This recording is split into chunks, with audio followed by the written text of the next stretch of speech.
are bound to break me, but I ain't busted yet, 'cause I've been called a natural lover by that lady. Welcome guys, Namaste bitches, that's what I meant to say. It's been a while. I have really been looking forward to making this video. I'm gonna be maybe a little bit hoarse. I just deleted a run. I went through a lot of this and had to just kind of start over because I wasn't halfway through the material yet and I was already at 30 minutes. So, and I was talking pretty fast, but you know, got a better eye on how much I have time to get through and not get through. But this is going to be jam-packed. Pre-flop range construction is a big deal. You know, it's something that until recently it was never a part of my coaching. Not really, you know, like we talk about some of the ideas, but I would never give people, I don't want to say never. Well, yeah, I would never just give somebody a pre-flop chart of starting hands by position. Sometimes I would help people work out what their ranges would look like, but until recently, it's like so many hands break about even, and there's so much information and material already out there, and I have so many things that I'm not 100% certain on, and things that I kind of can see both ways and in different ways that I never really put a lot of emphasis on this, but I've been thinking a little bit, I've been thinking better of it more recently. Like, this is something that you really do have to have nailed down. And what happened, I'm not going to name any names, but I was sweating somebody. And one of the guys I'm sweating, I'm working with two brand new guys. They're brand new to me, but they're also fairly new to poker. I mean, they're not new to poker, like they've been playing for, you know, recreationally a long time, but they're new to trying to beat poker and taking it very seriously, both of them. And I've got some other guys that I've been sweating, of course, in history, in life. And what you see is that people really do get some of these things very wrong. And then it's the simplest thing in the world to correct those problems. So when I start to see that these situations are not so cut and dried, and that even though there's a lot of information out there, nobody really knows what to believe and who to trust, and so it kind of made me think better of it and take a second look and decide maybe we should put some time into this. And so as part of that, I'm doing this video first. Sorry about the 3 weeks or however long it's been since the first video in the series, but this is going to be a series. But anyway, pre-flop is very important. Even though so many hands approximately break even in the long run, and so much of it comes down to understanding how to play post-flop, you can make some really bad decisions pre-flop that it's going to be real hard to skill your way out of post-flop. And there really is no way for you to just hit it with a solver, like hit this spot with a solver and try to make sense out of it, because it's just so complicated. I mean, pre-flop it's also like one of the most, if not the most, fundamental decisions that you can make, is like whether to enter a pot in the first place and how to do it. So because it's so nuanced, it's so complex, there's so many big decisions, and more than anything, because it doesn't seem to be as well understood as I had assumed it was, and that these decisions, even if the things that I'm telling you right now, or I'm going to tell you in this video, help you just a little bit, they're going to help you a little bit every freaking time you play or don't play a hand, right? So that's got to add up. So yeah, I think it is important, and so I think we should at least talk about the basics, and just the basics are going to take some time. So I'm not going to go into this nearly as specifically as I tried to go into it the first time, but just understand position. It's so critical. Like, when you play in position, you get to basically control the size of the pot by one entire bet, more than your opponent who's out of position can. And you get to do that with one decision point more information than your opponent has on every street. It's a big, huge deal.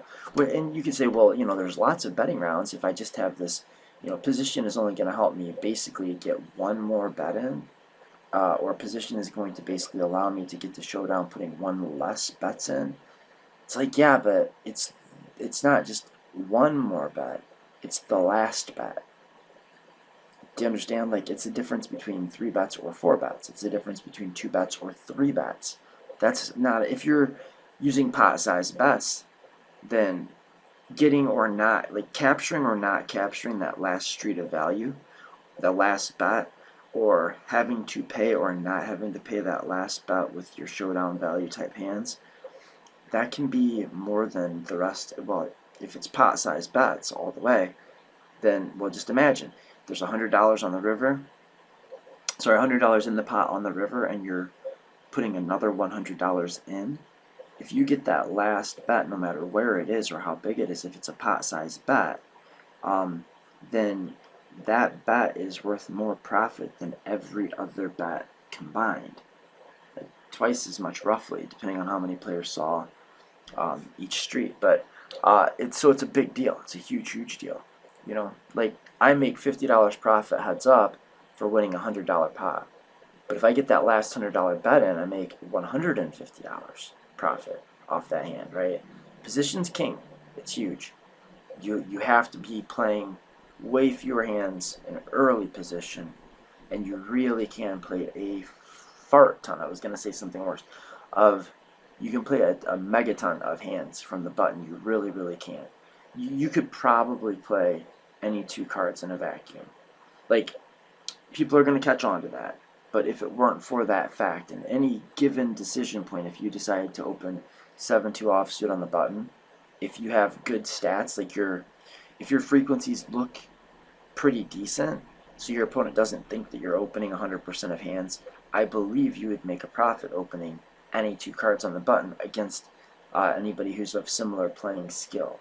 I think that's damn near a fact. Position is nothing to balk at. It's a big deal. Being dynamic. This is not 2002. We don't have to follow a chart. There's no good reason to follow a chart. It's good to have good default ideas about how you're going to play pre-flop, but you want to treat this game like it's organic. It's not so static and mechanic. It's got to be alive. Your game has to be changing and fluid, dynamic. And you really want to understand and treat the 2 games, pre-flop poker and post-flop poker, as the one single game that they actually are. You can't do this thing where you're like, well, I'm pretty good pre-flop, but I'm not very good post-flop. That doesn't make sense. That's a non-statement.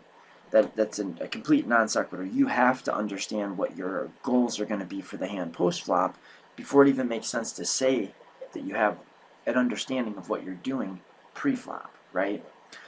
Fold equity plus value versus continuance. I mean, we could say that's all there is, but that's a lot.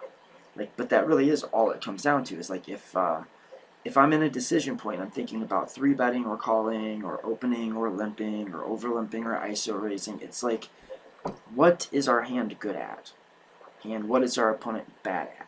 You know, it's like, it's this. If I decide to 3-bet, what happens? And what normally happens is your opponent will fold some hands and continue with others. So we're going to talk about range manipulation and how basic bet theory, the idea that when I raise or when I become aggressive, my opponent is going to drop the weakest hands in their range.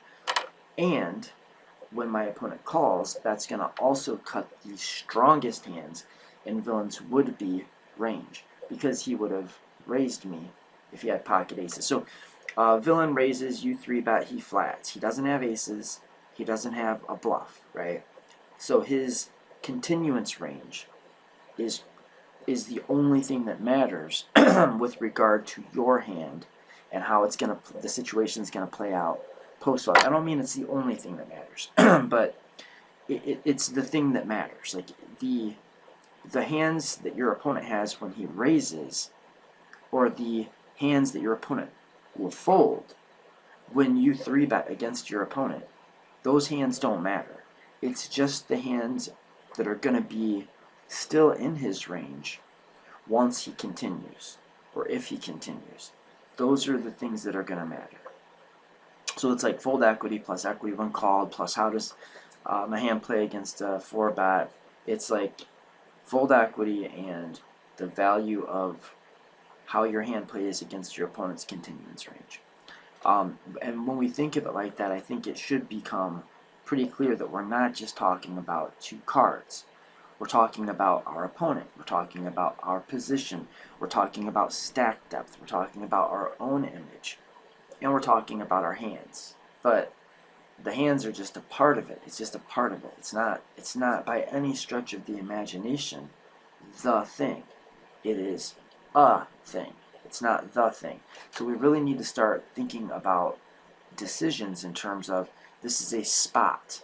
I'm playing this situation, not this hand. Like you don't say like, should I play ace four suited at 6 max? Like what the hell are you talking about? It doesn't make sense. It doesn't make sense to ask that. It's like there isn't such a thing as just playing ace four suited. It's like I'm playing the button after 3 people limped, and there's a nit in the small blind and a lag in the big blind, and by the way, my hand is ace four suited. That's a better way to look at it. Not that your hand is not important, it is, but it's not the most.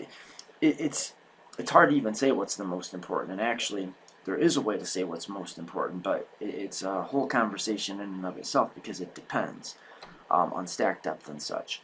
Anyway, understanding also that there has to be a connection and a correlation between your ranges that you play and the size of the raises relative to the stack depth. Okay, let me try that again. There has to be a correlation. I'm looking at this right here. Wider and smaller go together. Tighter goes with larger. Width of range and size of raise. So like if we decide, well, 2 people could have very different outlooks at poker because again, most of the hands break approximately even, and you again, especially on the button, 2 players can have different ideas about how to play, and they can both be pretty much right, because most hands break about even, and you could probably play any 2 cards in a vacuum from the button, but your frequencies become important, and that really is just a matter of how your opponents see you, your image, what you know about them. All these things can go into fueling entirely different strategies, even among similarly skilled players. So one of the things that makes that okay or makes that so is this connection between, or this should be connection between the size of your raises and the width of your range. So if your opponent's in the small and big blind, everybody folds to you, and you have reason to think that you should be playing an ultra loose aggressive strategy, where you should be opening maybe 80% plus from the button against these particular players. And what would make that the case? Well, number 1, they fold a lot. Number 2, they don't 3-bet often. So if they fold more than they should and they 3-bet less than they should, then you can open wide as hell. But how should you go about widening your range? So you start with your default range. When you start adding more and more hands, you should start trimming more and more off of the size of your raise. That will become apparent and clear. It's hard to just put it out in a single definition. This is something that the mathematical construct of poker strategy will itself profess. This is something that the strategy will, when you're looking at other little decision points and tactical notions and strategic ideas and concepts, this continues to show itself as being a true entity. It's not the easiest thing in the world to point to something and say, and this is why. But if I were going to say that this is why, it would come down to basic bet theory, that the bigger I raise or the more aggressive I get, right, the fewer hands my opponent continues with, but the stronger his continuing range becomes. So if I use a bigger raise size, I'm going to need a stronger hand to combat my opponent's continuance range. And if my opponent's more tight and nitty, I'm going to be able to use a wider range because it's not going to come up as often. He's tighter. He's not. My hands don't have to stand up to continuance as often.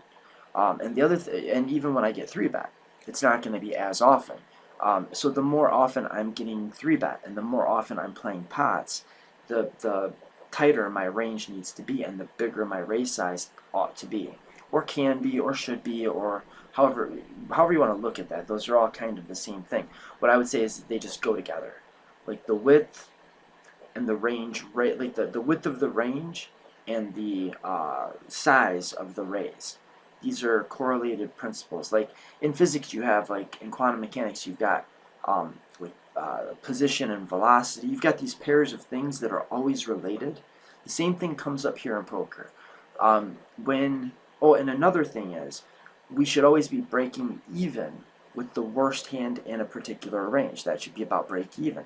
So if you look at it that way, like if my opponents are very tight and the worst hand in my range should break even, like if my opponents are tight enough that they will fold often enough to let me profit with 7-2 offsuit, then there is no hand that I can't open. So what do? Well, I change my raise size. Do you know what I mean? Like, to get all of those factors correct, it's very difficult to just say this causes that. These ideas are just interrelated. So hopefully that helps a little bit, but on another level, I'm just going to ask you to take my word for it.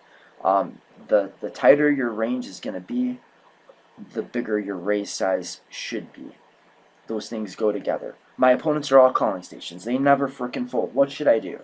You know, like people that go to the casino for the first time in years and years and years after playing a lot of online poker. Often their very first knee-jerk reaction is, how would anyone beat this game? It's an easy game to beat. You just have to tighten your range.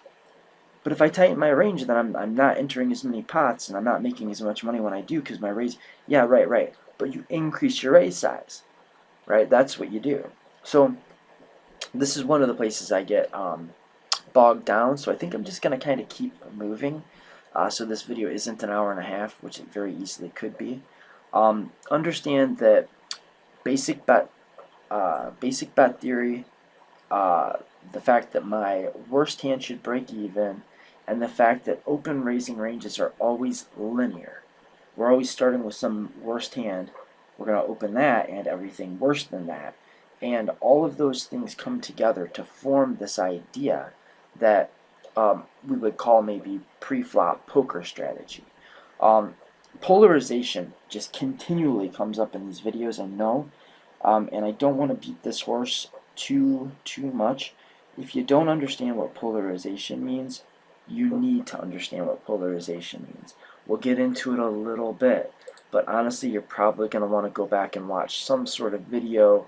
I have one in my Silver Bullet series called Polarization. I think it's just called Polarization, and I think I did a pretty good job.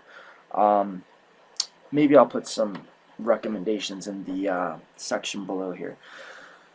Spots, not hands. Guys, this is like the difference between having no freaking clue what you're doing and being like a bad reg and being like a good pro player. You have to be thinking about all of these things in every decision point. You know, long ago when I watched the movie Rounders, right around the time that Moneymaker was winning the World Series of Poker main event and the world went poker insane, it was crazy. If you didn't go through that, it was insane. It was nuts. It was awesome. It was so good. But when I saw that movie, I remember the first thing I asked on, one of the very first posts, it wasn't the first, but one of the very first posts that I put on 2+2, I just asked the question, essentially, is this the case that it wasn't 2+2, it was Poker School Online. Okay, anyway, Poker School Online was very similar to 2+2, but you had to pay for it, but it wasn't that much. Anyway, it was like $10 a month. Poker School Online, I asked, is it the case that I can play this game that I have loved to play ever since I was, 10 years old? I can do this for a full-time living. Is this true? And I got a lot of yeses. But I don't think that was the right answer to the question. The answer to the question, can you get paid good money, or can you make a living playing the game that you have been playing since you were 10 years old, and the game that you know and love? I would say not really. You can still play poker, and you can get paid to do it, but it can't be the same game that you were playing when you were 10 years old. Every decision point, is you should be putting like everything you have into each spot. Like you should be thinking like measuring everything you can measure. Now some spots are pretty typical, and some spots are pretty like kind of standard, no nonsense spots. But even then, you should be watching. If you're playing live, like you should still be looking. There's still, I mean, you still have to size your open raise. You still have to have some kind of a plan for what happens if you get 3-bet. But in a lot of spots, what you need to be thinking about that you might not be thinking about, you need to be thinking about where are the bad players. Like the money is typically going to come from the right to the left. Like money flows clockwise around a poker table. You are going to make most of the money that you make at poker from the 2 players to your right, and you're going to lose most of your money that you lose in poker to the 2 players to your left. You're not involved very much with the guys across the table from you. So understand that this is not just a concept that applies when you're seat selecting, right? Like people can look at this, and if you're pretty good, and if you're a pretty like good professional thinking poker player, you can look at this idea and say, okay, so I should definitely think about that when I take a seat. Yeah, you should. For sure you should. But more than that, man, you should think about it in every decision point. Like let's say we've got a spot where we're considering over limping, like say 2 guys limp in, and we're considering over limping or ISO raising. We're not sure. We have a hand that's very much on the cusp. We could play it either way. Maybe we have like King 10 suited in hijack, right? And middle position 1 limps, middle position 2 limps, and King 10 suited in hijack. What do we do? We could overlimp that. That would make some sense. Maybe Queen Jack suited. Same idea, right? Maybe you've got Queen Jack suited. That might be a better example. King 10, I think I'm just pretty much ISO raising. I think it makes a lot. Well, anyway, but you could overlimp. That would make sense in some situations. Queen Jack suited, you could overlimp. Queen Jack suited, you could ISO raise. But what, like, why would you do one thing some of the time and the other thing other times? Well, it's this thing, guys. Like, if there's fish behind you, like if the button's a total fish, if the small blind's a total fish, if the big blind is a total fish, you should probably just flick in your overcall. Just call. But what if the 2 guys that limped in are complete fish, and the guys behind you are like world-crushing poker savants? Then frickin' ISO raise, right? I mean, does that make sense? We don't want to play with good players that are to the left, and when we isolate, we might just be making some kind of a move. We might be just isolating a weakish hand. But then again, our opponent doesn't know that, and it's not so easy for him to combat anyway. Like, so this world crusher, imagine you are this poker savant sitting to my left, and I go for this ISO raise. So we got 2 guys that limped in that are complete frickin' fish, that limp in, and then it's on me. Say it's a 2-5 game at a casino, you know. So it's $5, and I make it 25 bucks, right? I go 25 total. And you're on my direct left. What are you going to do about it? Like, what are you going to do about it? Are you just going to 3-bet me with nothing when there's 2 limping fish that came into the pot before I ISO'd? When I still have a live hand? When I'm going to be able to play I'm gonna have some big hands, and I'm also gonna have some hands that can call, but it's not gonna be that it's not gonna be a rarity that you're gonna face a 4-bet. So do you really, like, you have to contend with so many things that it's really not that easy to stop someone's plan. If they are good enough to know how to ISO, well, it shouldn't be. We'll say that. It shouldn't be that easy for you to foil somebody's plan. The truth of the matter is a lot of times you can just 3-bet the ISO raiser. But that shouldn't be the case. Anyway, there's a lot more to this game, even pre-flop, than what is my frickin' hand, right? All of these things come into it in big, massive, non-trivial ways.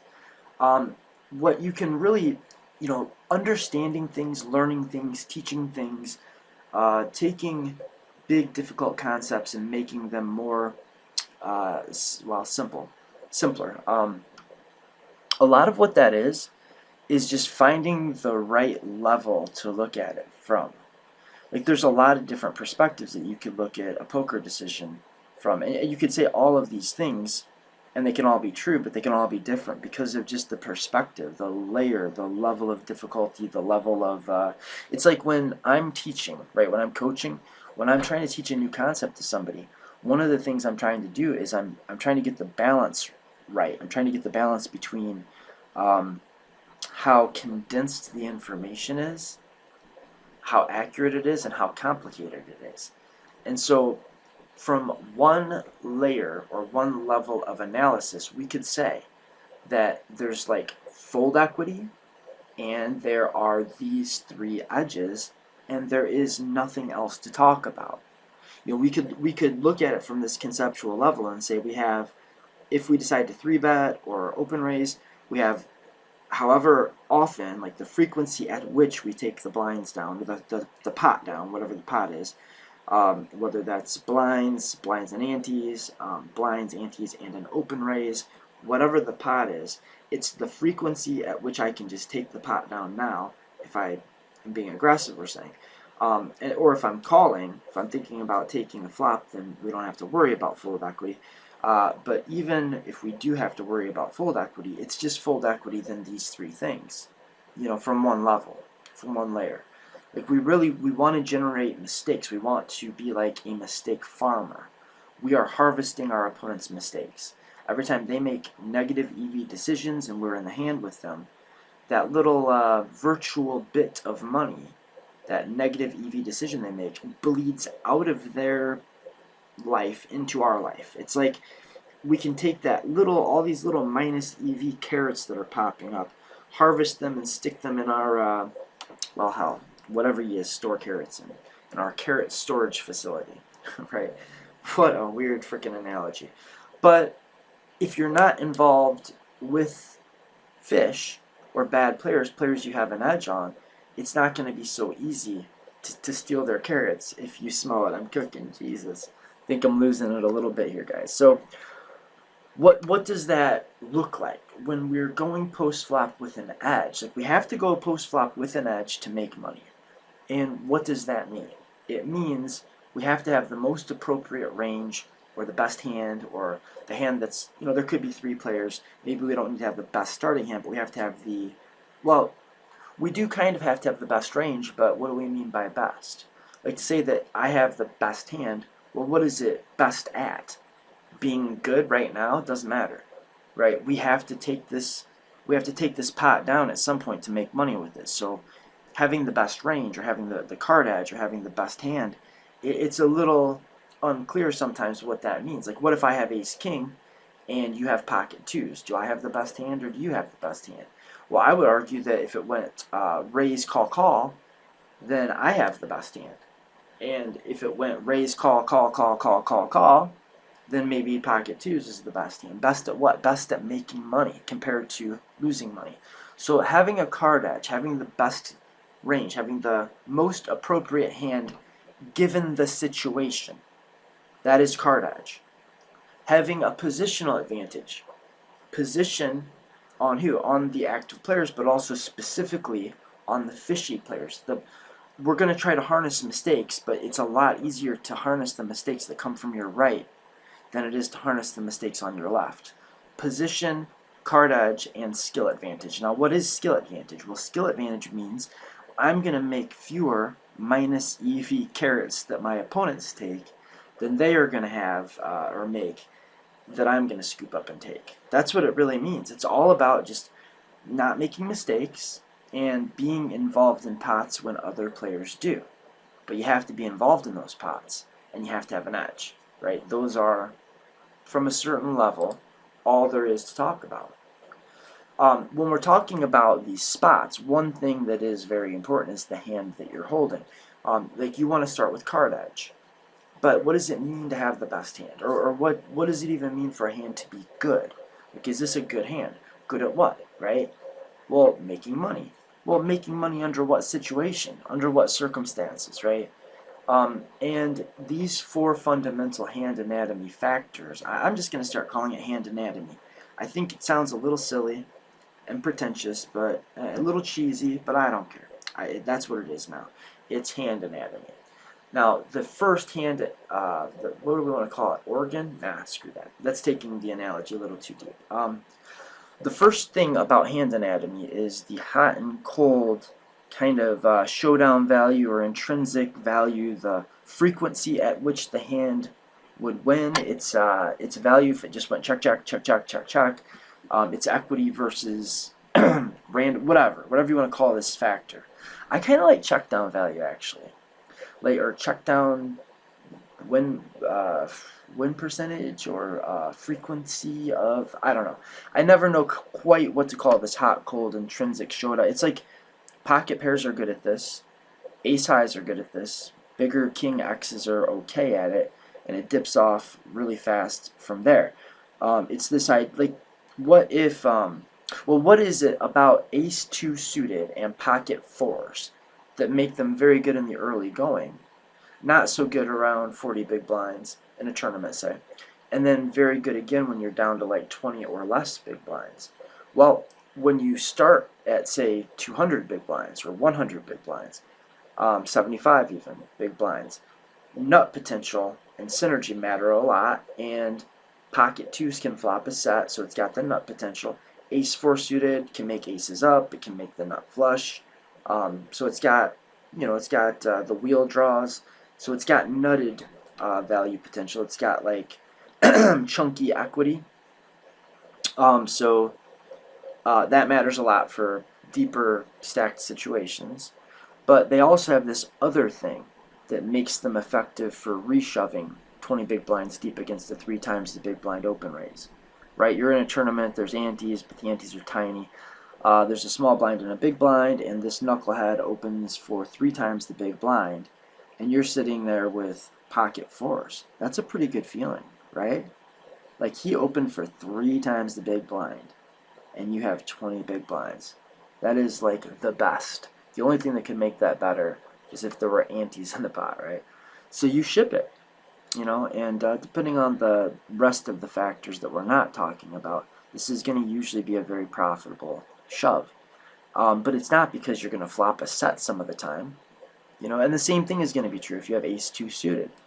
If everybody folds to some guy who opens for 3 times the big blind and cutoff, and you're on the button in a tournament with 20 big blinds and ace 2 suited, you have an excellent reshove.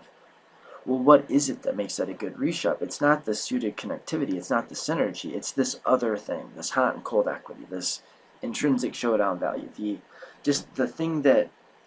fact that ace high wins more often than king high. Pocket 2s win the all-in race more often than not pocket pairs, right? So that thing matters, that hot and cold equity. Nut potential matters, like how chunky your equity is. It's a very, people talk about synergy, the suited connectedness. Well, they talk about how well a hand realizes its equity. But they never just come right out and say that they're talking about suited connectedness or playability.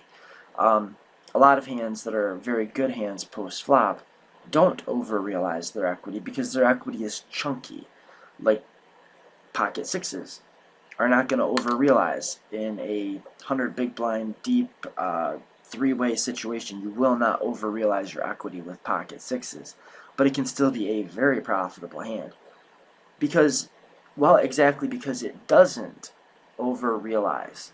It doesn't have its equity spread out across a myriad different boards.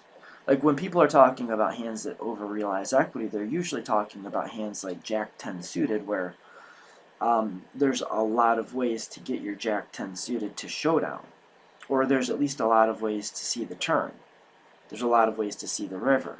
So you're not just going to hypothetically have all this equity against a hand like ace 8 offsuit. You're going to have a lot of that equity in practice.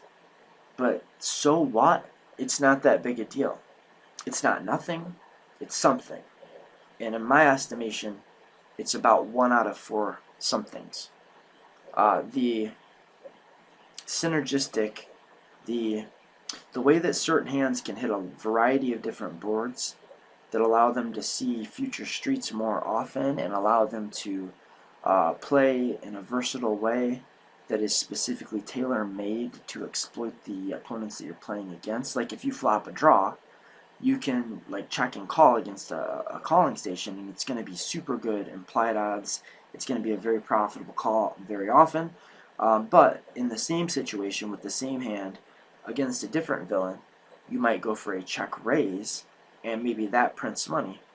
And you don't really have that option with a hand like King 9, where like King 9 offsuit, if you flop second pair, you're not going to want to just check raise the nit and check call against the fish, you know. So it's different. But there is this thing called synergy, or that I call synergy. I think people refer to this as over-realizing or playability, but I think they use these terms too interchangeably. It's one of these things like the idea of protection betting, which can actually be like making a thin value bet or making a bluff where you're turning a made hand into a bluff. It doesn't really mean anything specific. I don't want to say that it doesn't mean anything. It doesn't mean anything specific. It points to a group of ideas, right? The idea of protection betting. It points to a group of different ideas. Sometimes they're completely opposite ideas. So it's not that useful to talk about. It's kind of a bad notion. And I think the same thing of this concept of over-realizing. I think as a community, poker players need to really be careful about choosing their words wisely when they talk to each other and when we try to set precedents. It's like, I think, well, maybe not so much as a community. I think so many arguments come down to the fact that we're working with a brand new language. You know, this is almost like a brand new language. You could say the word synergy already existed. Yeah, and I guess over-realizing isn't new in terms of they're not new words either, but they don't mean what they well, synergy kind of means what it traditionally means, but I think that's why it's a better concept, a better way to talk, a better way to think than over-realizing. But when we're coming up with new words, new terms, we're connecting them to new ideas, we're in essence making a new language. And even some of the old ways that people talked about playing poker and poker strategy have been ported over to the kind of new school way of thinking, but the definitions have been changed. But not everybody knows that, and this is so dangerous. It's so dangerous. Protection is one example. You know, people talk about protection, but they don't mean what they used to mean. And two people can be having a conversation using the same words, and they're not talking about the same thing at all. And as a coach who's had multiple people, students that I'm working with that are on a conversation platform, a WhatsApp platform, and watching these conversations over the last couple of years, it's clear to me that we, if two people want to discuss poker concepts efficiently, they need to have these words down. Like it's got to be the language game. You have to be playing the same language game. And that's one of the things I'm trying to do with this video series. So now we can maybe get into pre-flop ranges. You're about to get not a pre-flop starting hand chart.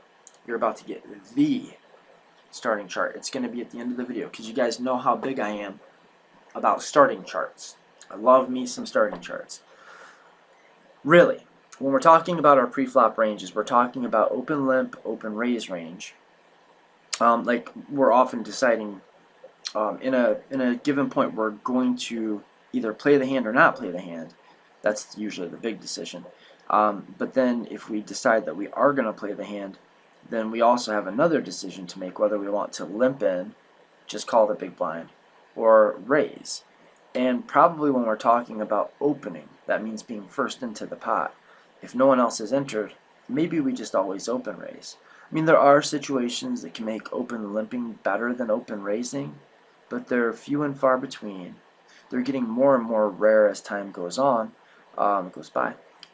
And it doesn't matter that much. It's not like it's going to make a world of difference in the long run. It's probably, your time and energy is probably better spent on just about any other subject than whether or not you should open limp pocket sixes at your local casino from under the gun +1.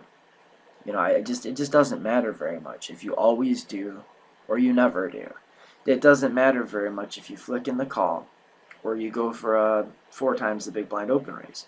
It doesn't matter that much if you flick in the call or toss the pocket sixes into the muck.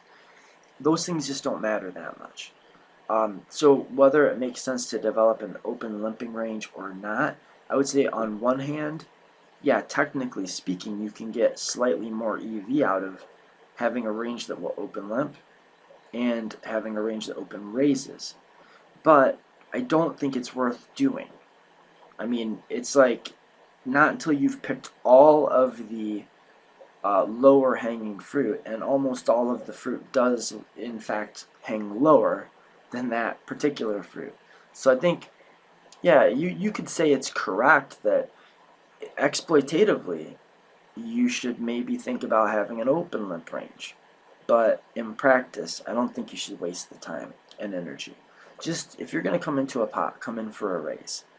And when you totally know why that is the case, then you'll also know when it can be a good idea to not do that. Knowing both of those things is they kind of go together. Over limp versus isolate. So we almost certainly want to have both of these ranges in our arsenal. We've talked a bit about this already, but sometimes somebody comes in for an open limp and we're deciding whether we want to isolate them or just limp along. Some hands should limp along and some hands should ISO raise. Almost certainly, and we're going to get into those. That's why this is such a long video.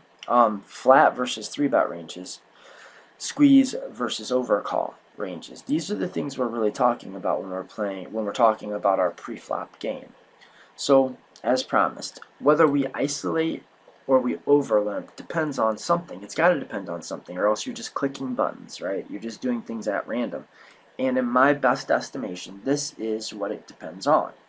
If you have a hand that has a lot of nut potential, like it's able to hit flops in a lot of different ways, but then when it actually gets there, it's going to be like a nut hand that it makes, maybe ace-10 suited. It's got good synergy, it's got good nut potential.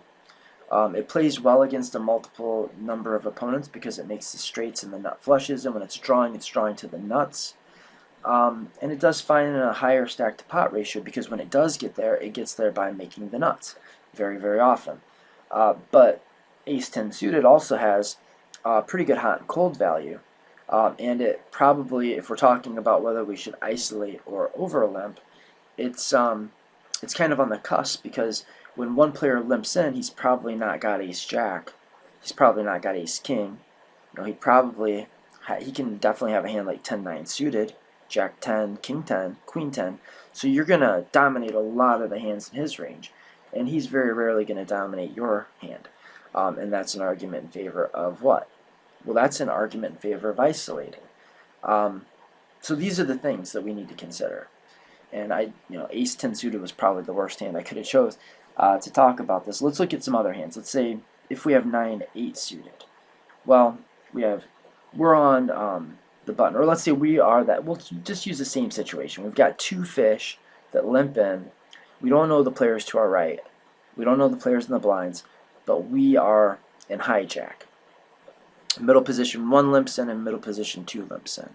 How do we decide if we should overlimp? We look at our hand, we're going to play the hand. How do we know if we should raise with it or if we should just flick in the call? Well, the things we already talked about aside, this is the fundamental stuff right here. Like we've talked about, if we've got fish on one side and tough players on the other, or things like, but that is definitely a consideration. But these are the more, I don't want to say real, but cut and dried, I guess, considerations. Like if we have a hand like, well, let's say we have King Jack offsuit. What do we do? And let's go to 1 limper. Let's say everybody folds to middle position 1, and middle position 1 calls. Then MP2 folds, low jack folds, actions to you on the hijack, and you have King Jack offsuit.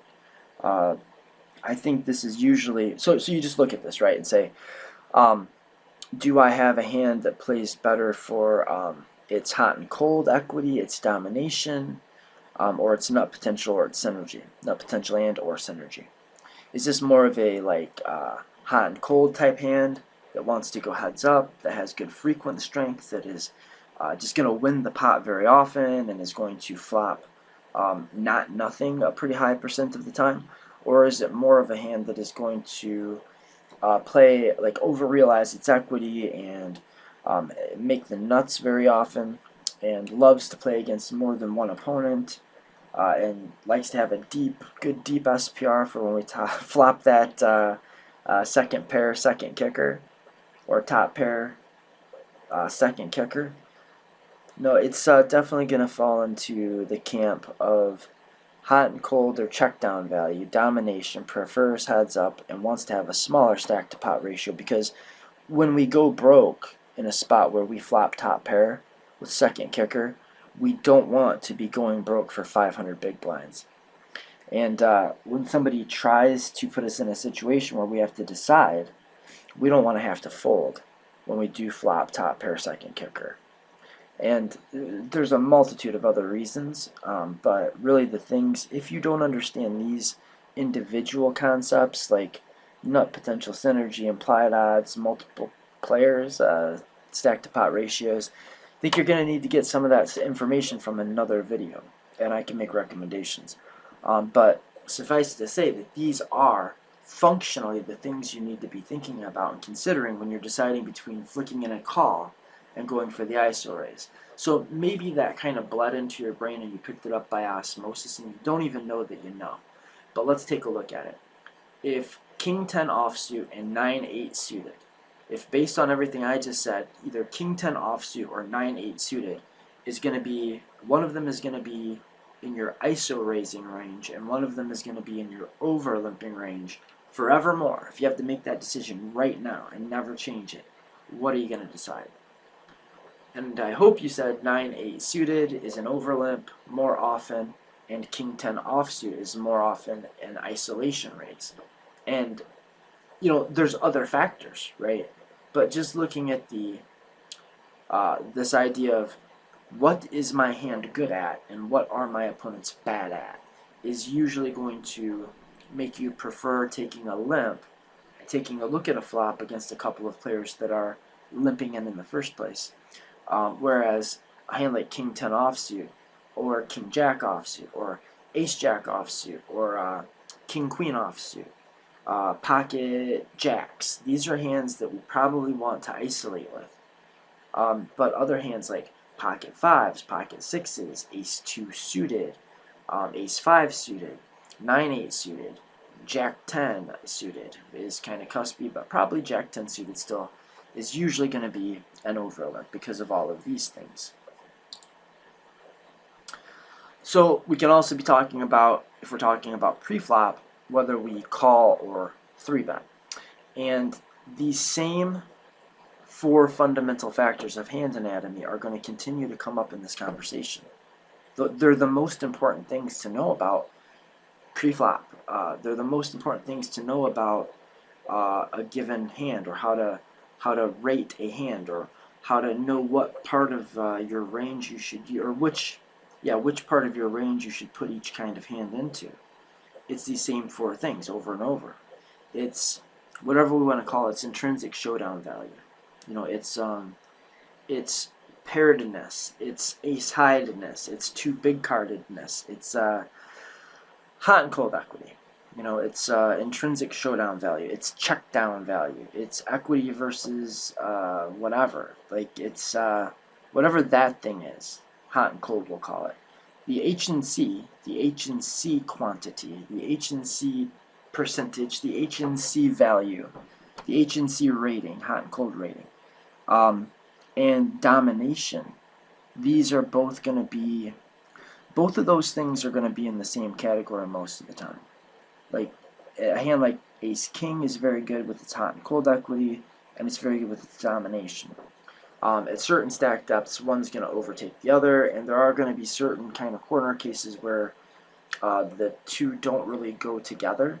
But most of the time, if you're in a situation where having a hand with good implied odds matters. It's also, well, I should say, well, this is all about implied odds. By the way, guys, when we're talking about these four fundamental factors, we're really just talking about implied odds, reverse implied odds, and fold equity. That's it. Like post-flop, that's all there is to talk about. We're just calling it different things. We're chunking the information in more, well, palatable ways, I guess. But there's only implied odds, reverse implied odds, and fold equity, you know, in a pretty real sense. But when we're talking about hands that have good implied odds, these are going to tend to be hands that have good, I should have said, instead of implied odds, I should have put nut potential. That's what I really meant to say, because it's all about implied odds. It's just about the kind of ratio between how good your implied odds are going to be and how often you're going to have them. Like a hand like Ace-King is going to very often have good implied odds by dominating good but second best hands. But if you're playing for all of your chips, you probably don't want to do so with top pair, top kicker, 500 big blinds deep, right? So in that kind of a situation, you're going to want a hand like pocket sevens, pocket sixes, ace 5 suited, ace 10 suited, that when you're playing for all of the marbles, you've got a nut value hand, that you either know that you've got the best hand or you can pretty well assume that you do. The deeper you are, the more important ideas like nut potential, synergy, and implied odds in general, the way we normally think about them, become. The more shallow the stack depth, the more that things like domination and hot and cold equity come into play. So if you know that, then you should know that 3-betting should tend to be done with more dominating hands. Hands that have better value when they go check, check, check, check, check, check also. And when you're reshipping as a 3-bet, same thing. Usually we want to use the hands that are strong enough to call, but they're actually strong enough to raise for value because they're strong enough to have good value against the hands that your opponent will call you with. We want to use those hands to 3-bet with. We want to have hands that dominate our opponent's ranges. We want to have hands that prefer a smaller stack to pot ratio. And again, domination, hot, cold equity come into play there. And then we want to balance that with bluffs, and we want to choose the bluffs by selecting hands that are not quite good enough to call for value, but maybe we're not real thrilled about folding, but specifically the ones that have decent hot cold equity and decent domination. You know, I mean, depending on what? Depending on stack depth. There will be stack depths where you're, well, stack depths and opponents' mistake propensities and tendencies and positional, there will be other factors that can make you prefer to have a hand that has good synergy to 3-bet with, but very often it's this hot and cold equity, this domination. In fact, really, hot and cold equity can fly the coop a little bit when we talk about our light 3-bet ranges, if and only if we're talking about 3-betting, not 4-betting, and getting the money all in would not happen until like the 4th or 5th bet pre-flop. Sorry, I know that's a lot of words, guys. Believe me, I know. Maybe I shouldn't have tried to do this in one video, but here we are. The hands that you want to flat instead of 3-betting should be hands that have more synergy, more like suited connectors, small pairs, suited broadways. We want hands that are going to split the gap. What does that mean? It means if you have a hand and you think, okay, if I were to 3-bet this, if my opponent continues, I'm probably beat, and if he folds, I probably had the best hand, then your hand splits the gap. The gap from the concept, the gap concept, that it takes a stronger hand to call a raise than to make a raise, right? The gap concept. Well, there are hands that are in the gap, hands that you could raise with, but you couldn't call with, and if it would be profitable to 3-bet those hands, but it wouldn't be profitable to call a 3-bet with those hands. You should tend to use those as flat calls instead of 3-bets. Then if you have hands that are suited connectors and synergistic and don't have so much of the hot and cold equity, like blocker effects are also correlated with hot cold equity, just because ace highs and king highs are in big pairs, and domination. Those things, when they don't make such good flat calls, they probably do make good 3-bets. And some hands suck, but when we're talking about a list of like playable hands, when you look down at your hand and you know you're going to be playing this hand, and somebody has already entered the pot with a raise, these are the things we need to consider. And the range manipulation just means, what do I want to flop with my opponent? What do I want to go to the flop against? So what do I want my opponent to have when we go post flop, and how do we make that happen? How can we arrange that, so to speak? Like if I have ace king and somebody raises, probably I want a 3-bet because maybe, and it depends, like, well, let's just say you're at the local casino, you're hijack, you don't know the guys to your left, 2 players to your right are kind of fishy. It goes, everybody folds to middle position 1, and middle position 1 open raises, and you have ace king.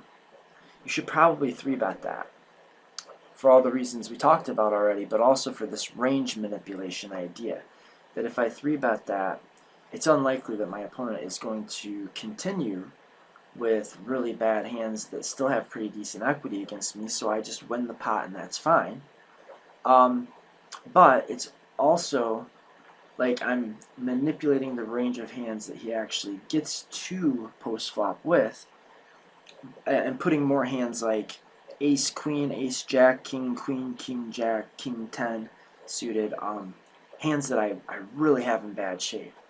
So thinking about domination is really just taking all of these ideas that we're talking about in this video, but applying them through the eyes of your opponent. It's something like that. Something like that, yeah. Squeeze versus overcall. Still, domination, hot, cold, versus nut potential and synergy. You see the trend? Do you understand? Is this starting to become intuitive? I hope it is. I don't think I'm going to go through all of this as much as I just want to put squeezing in the same box as 3-betting. I want to put it in the same category as isolating, iso raising, right? Being aggressive, you know. And then overcalling starts to look a little bit more like over limping. Or if you're going to have a limping range, I guess in some cases, like an open limping range, it would probably look more like the hands that you'd open limp also. Or flat calling instead of 3-betting. Over calling instead of squeezing. It's not always going to be the same cutoffs. In fact, it won't be the same cutoffs. Like the cutoff point where you would consider calling with one hand, but one hand at worst we'd turn into a 3-bet bluff, that changes. Whether we're in an ISO raise situation, or a flat or 3-bet situation, or somebody already raised and somebody already called, and now we're thinking about squeezing, you know, like trying to raise here 3-bet when there's a raiser and a caller ahead of you, or we're thinking about putting the call in ourselves and going post flop. The same things apply, where squeezing is not unlike isolating, and overcalling is not unlike over limping, right? It's just that the cusp hands have changed. So maybe in the first spot where, well, in one of the spots where middle position 1 opens with a raise, and I'm deciding if I should 3-bet or if I should call, if I have a hand like, what would the cusp be? Between turning our hand into a bluff, maybe ace 10 offsuit, like maybe ace 5 suited. You know, those are hands that we could just about go either way with. like we could call, we could 3-bet as a bluff. You could, against a lot of players, just fold, take the hand off, ace 10 offsuit, ace 5 suited. But very often, if you're going to have a light 3-betting range, those are the kinds of hands that you want in the range, because they do have good removal, good domination. The removal is going to help with fold equity. And you could also kind of call the removal, you could call that intrinsic showdown value, because you're measuring the same thing, more or less. I mean, the same cards. Yeah, maybe not, because then the pocket pairs would not, the pocket pairs kind of throw that off. They don't map on right. So if you were following that at all, probably never mind that. But what I'm saying is, the things that make for a good squeeze are not different from the things that make for a good ISO raise. It's just that the ranges get tighter, and so what qualifies gets, it takes a stronger hand to qualify. Like where maybe in a 3-bet, or yeah, like if I'm deciding to 3-bet, call, or fold, just against an open raise, ace 5 suited may put me in a tough decision where, you know, really I could call, I could 3-bet, or I could fold, and none of those would seem silly. If I'm in late position against a middle position open, they'd all have the right time to do them. Well, maybe once one player raises and another player calls, maybe that decision point goes to like ace jack instead of ace 10 suited. Maybe it moves to ace 5 suited instead of ace 5 offsuit, or something like that. It's like they're identical in nature but different in trying to quote one of the what are those called, from the Arcanus whatever, the I'll think of it. Different in, or identical in nature, different in magnitude, something like that. It's from the same book where it's like the idea as above so below comes from. It's like an occult thing. I don't know, not like being in a cult, but an occult thing. Yeah. Hermetic, Hermes. I don't know. If you're going to be a hermit. And then finally we come to open raising ranges, and we want to use the same ideas. And I think we've literally covered every bit of this already. So that makes me feel like I probably did a pretty good job with the video. At least I got all of the things across that I wanted to get across. We want to break even with the bottom of our range. We need to be positionally aware. And that doesn't just mean our position. It also means the positions of the players we'd like to enter the pot with, and the position of the players that are most likely to continue against us, and the positions of the players that are still alive in the hand, right? We always want to be linear with an open raising range, because otherwise we'd be polarizing an open raising range and folding the middle hands instead of open raising them, and that doesn't make sense. So yeah, be dynamic, be fluid, be positionally aware. The bottom hand in your range should break even. And I think I mentioned that this was going to give you not a starting hand chart, but the starting hand chart. That's coming up next. So here we go. When we're in position, we should tend to polarize. These are just some things that I haven't explicitly said yet. If ever we're going to polarize a 3-betting range, we want to do that when we have position. When we're out of position, we might not be able to get away with that. And the basic rule about polarizing your aggression is that you should polarize whenever you can, whenever your opponent won't punish you for it. But sometimes your opponent can punish you for it. But most of the time your opponent needs to have position on you to do that. Well, like, what's the big thing your opponent could do if you just wanted to 3-bet a ton of hands and have a very polarized 3-betting range? Well, they can call, right? That's how you beat a polarized range. And how do you lose to a polarized range? Well, how do you lose to, if you want to lose as much money as possible against a polarized 3-betting range, just 4-bet against it. You don't want to raise into a polarized range. You want to call against a polarized range. You know, you want to call way more often when your opponent's polarized, and you want to 4-bet, well, let's see. You want to 3-bet or fold way more often when your opponent is linear, which kind of leads to this relationship in the first place. When you're in position, you can polarize the 3-betting range, and there's nothing your opponent can do about it. But if you're out of position, your opponent can do something about it. They can do two things about it. So let's say you're in the small blind, and I'm on the button. I open raise, and you're going to polarize your 3-betting range from the small blind against my button opens.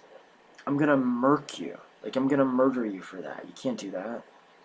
Like, still, even if the guy, like, you 3-bet a polarized range, even when the big blind folds, it's like, I can call you with so many hands.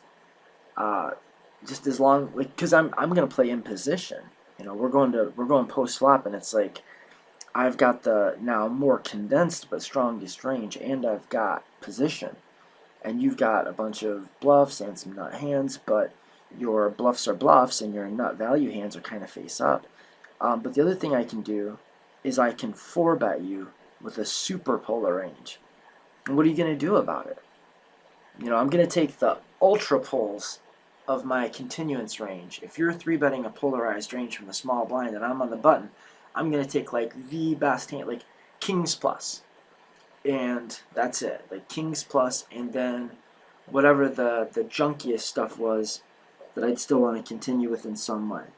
Like the blocker hands or the ace-5 suited, something like that. But I'm going to take a ton of them, but just at the pulls. And I'm going to 4-bet you. And what are you going to do about it? You can't just call and go post-flop with a capped range out of position against an uncapped range that's got position on you. It's really going to be tough, you know. So polarizing is great. It's the most efficient use you can get out of your hands, which we'll discuss a lot more in other videos. Polarization is an amazing principle. You really need to understand this concept. But it kind of like, it's almost a feature of being in position itself. Now sometimes you can get away with using a polarized range out of position. Very often you can. But you should not be able to.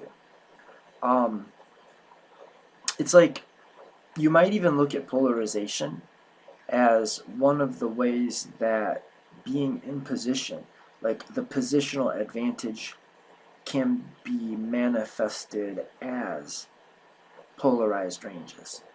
Like the extra hands that you can play by way of being in position, they come out of, or they show up as, a polarized aggro range. I don't know if that's going to make any sense to most of you, but it will make sense to some. Probably a lot of my regular viewers that'll make sense to. You know, we want to start to get these intuitions to start bubbling up, you know.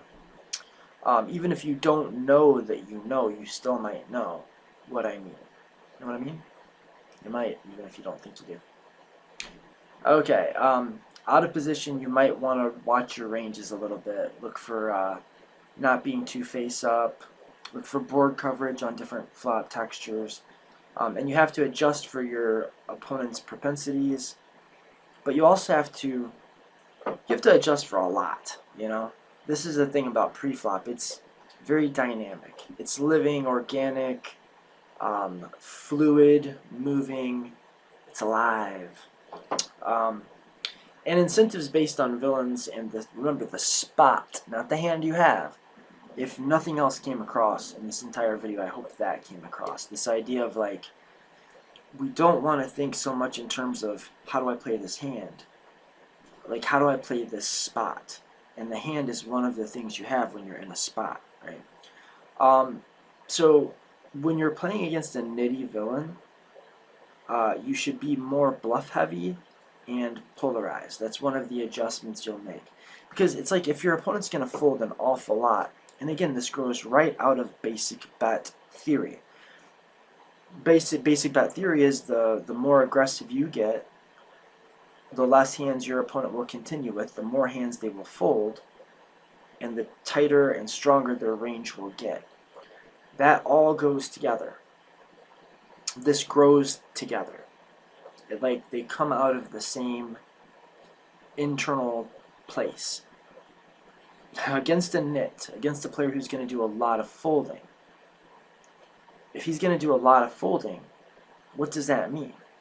It means that, yeah, you're going to win very often and your hand isn't going to matter very often. But when your hand does matter, when you go post-flop, your opponent's going to have a big hand. If your opponent's very tight, that means when he does continue, he's going to have a tight range, by definition. And what is a tight range? It's a range that has, it's like aggression makes the bottom hands fall out. So when your opponent's very tight or you've been very aggressive, then the bottom is big. You know, like the bottom that falls out, it's most hands. So what's left? Only very strong hands. So if you're going to raise really big, like you're going to make monster 3-bets, that's going to cause a lot of folds, and that's going to cause your opponents to have tighter ranges. What if you're making monster 3-bets and your opponent's a nit? Then you can't use hands like ace-queen. Or you don't want to, you shouldn't. You're wasting it. When your opponent calls you, you're going to be crushed. You can't use a hand like well, and all of that kind of goes together. It all kind of just goes, it's the same thing, just showing up in a different way. When your opponent's very tight, then your basic bet theory idea shows you or tells you that when you 3-bet against a very tight player, you need to be very polarized, because if you 3-bet a hand like ace-jack suited, you're turning it into a bluff. You're only going to get called by better. You know, when you get called, you're going to be screwed. But if you had just called yourself, maybe not so much the case. Plus, what if you get 4-bet? You know, you're going to have to fold. So it's just wasteful. You know, this is all, we're always just talking about efficiency. This is all just being efficient, getting the most mileage out of each part of our range and every dime that we put into the pot. Versus a calling station, we want to be value heavy. And we could just be linear, but exploitatively linear. Sometimes you're linear, like when you're 3-betting from the small blind against my button open. You're going to be linear in that you're going to pick some cusp hand, you're going to raise that and everything better than that. But when you're playing against me with a linear 3-bet range out of the small blind versus my button opens, you're not going to have a flatting range. You're just going to have a 3-betting range. You're going to play 3-bet or fold against me. Maybe. Maybe that's one way to not have a polarized 3-betting range out of position against me. But when we're talking about exploitative linear, we're talking about actually having a flat calling range, but also having a 3-betting range, and having the 3-betting range be linear. So that means we're taking some cusp hand, like maybe it's ace-jack, or really it would be cusp hands, because it'd be like ace-jack, pocket nines, and king-jack suited, king-queen offsuit. We're just going to like 3-bet those hands and everything better than those hands. And then we can still call with some hands because we don't have to worry about being balanced. And we don't have to worry about bluffing. We don't have to worry about our flatting or 3-betting ranges being face up. We don't have to worry about that stuff against a calling station. So we can go value heavy or value only, and we can go linear, but not go linear in that we're playing 3-bet or fold, right? The same is true. This is not just about 3-betting. It's about being aggressive. So, like the things that incentivize aggression versus a nit, bluff heavy polar, and the thing that's doing the incentivizing is the nittiness. And what is it incentivizing? It's incentivizing you to bluff and to be polarized with your ranges. A calling station, you want to be value heavy, maybe value only, and use like a linear exploitative 3-bet range, like value only.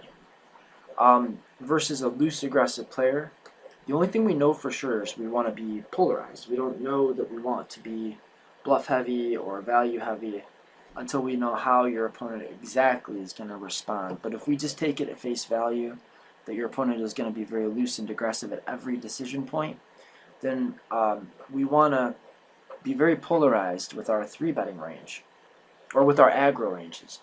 And we want to have a very wide and condensed not aggro range. Like if it's a spot where we're going to be playing, like somebody opens for a raise and we're deciding between calling or 3-betting or folding, against a very aggressive player we want to call more often and raise less often.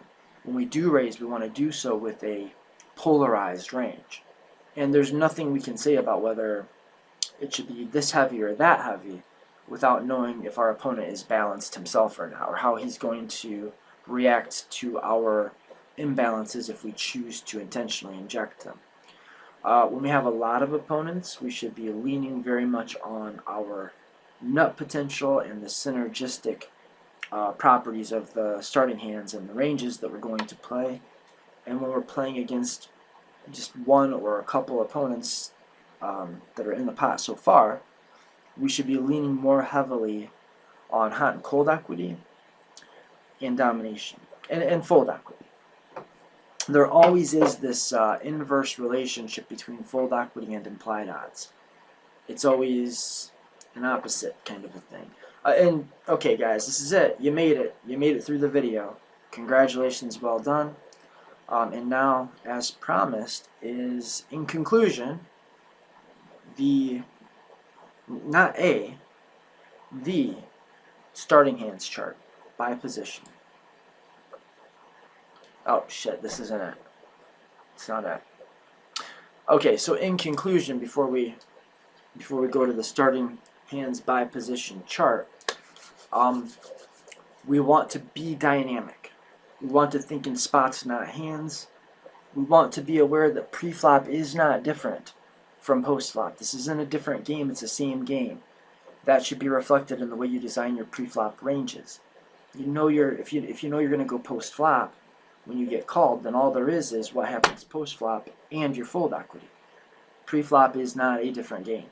It doesn't make sense to say so. You need to marry the two together. Be aware of basic bet theory and how your actions will manipulate your opponent's ranges. That a hand like ace-king usually wants to be very aggressive. So like you could say that ace-king and pocket jacks have approximately the same value or EV in a lot of situations. But even saying that doesn't tell you whether you should 3-bet or call against an open raise. It doesn't tell you whether you should squeeze or overcall. But range manipulation can give you some clues. Okay, so pocket jacks or ace-king offsuit. Right now, if you had to, from now until eternity, from now until kingdom come, you either have to, every single time there's a raise and a call in front of you, you either have to overcall or 3-bet one of these two hands, and you always have to overcall. Like you're doing one thing with one, 100%, and you're always doing the other thing with the other hand. Which one would you choose to do what thing with?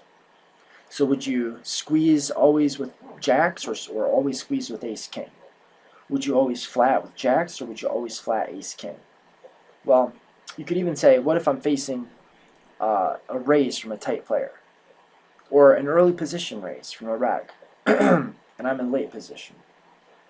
Or, like, well, that's probably going to do it, right? That's enough.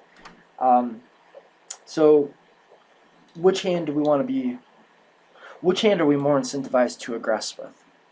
Well, the hand ace-king, if we think about it, it's the fold equity, and it's our value versus our opponent's continuance range, right? I mean, that's what I've been saying, right? So pocket jacks against an open raise and a call, jacks is going to play pretty well. If there's hands like 8-7 suited in there, jack-10 suited, queen-jack, if those hands are in the range, ace-jack, anything that you dominate, that you're really crushing, we don't really want to let them fold because we want to give them the opportunity to make good second best hands. Plus, sometimes we'll flop a set and we'll have the opportunity to bust two different players. So our implied odd, we'll have some of our equity will be very chunky equity, which gives us incentive to play against multiple opponents because we have more sources of implied odds, but chunky equity, when we have chunky equity or good nut potential, our odds of beating one player with that part of our equity is very similar to our odds. It's almost the same as the odds of beating two players, right? So we have more implied odds, but not less odds of actually getting to the implied odds situation. Like more sources of implied odds, but approximately the same chance of actually getting the implied odds. Especially when we're talking about the set mining part of it. Then we have basically the exact same percent chance of winning, but we have two players instead of one to beat. But even more than that, we can dominate hands that are in the open raise range and hands that are in the flat calling range. Like we dominate King Jack suited that might open raise. We dominate Ace Jack that might open raise. We dominate Jack 10 suited that might call. We dominate Queen Jack that might call. We dominate pocket 10s that might open and might call. So we don't really want to get those guys out, and the hands that we would like to make fold won't fold. Like if we 3-bet, we're not getting queens, kings, or aces to fold. And if we face a 4-bet, it's going to be kind of rough, right? So ace-king does not suffer the same problem. Ace-king is quite another situation. With ace-king, if one player raises, another player calls, first of all, our fold equity will be better because we've got the best two blockers. It's very unlikely, or it's considerably less likely, and it already was unlikely, that we were going to run into aces or kings. Like player 2 probably would have called, or 3-bet. And so when the first guy raises and the second guy calls, almost certainly player 2 does not, like the second guy, the through caller, doesn't have aces, doesn't have kings because they would have 3-bet and they called. But it is not unlikely that they have an ace or a king in their hand. And you have an ace and a king. So all of that kind of adds up to it being pretty unlikely that you're going to run into aces or kings. I mean, it's not impossible, but it's you've got good blockers. The situation's pretty well blocked. So those are the only two hands you really don't want to run into when you decide to squeeze, and they're the least likely hands. The other nice thing is these hands that we didn't want to fold when we had pocket jacks, we don't really care if they fold when we have ace-king. Like if queen jack suited folds, it's folding like 40% equity against you, or like 38%, something like that. High 30s%, and probably since you have the most overt cards in your range, the implied, like your first thing people think when they see, oh, that's a 3-bet, they think ace-king, right? So your implied odds are going to suffer in that way too. Whereas a hand like queen jack suited against ace-king, especially if you're maybe out of position, instead of being in hijack, maybe you're in the small blind, and like middle position opens and hijack calls, everybody folds to you, pocket jacks maybe we call, ace-king we probably squeeze, okay?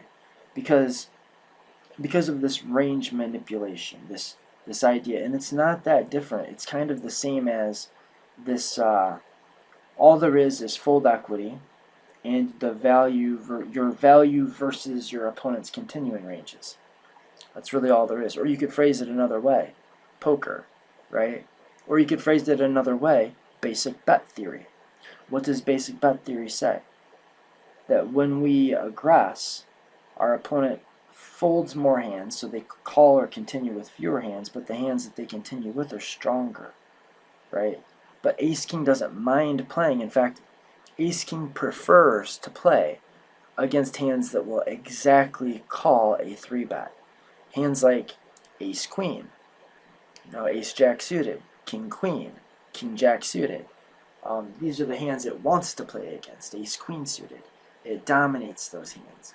The hands so basically the hands that would fold most likely actually have more equity and better implied odds against ace-king than the hands that will continue if you 3-bet. I hope that all makes sense, man. If you guys are catching all of this, you're just instantly becoming more intuitive and better poker players. Finally, in conclusion, the chart that you've been waiting for. I hope it's worth. I hope it's worth it. Till next time, Navonod. And from the bottom of my heart, namaste, bitches. Namaste.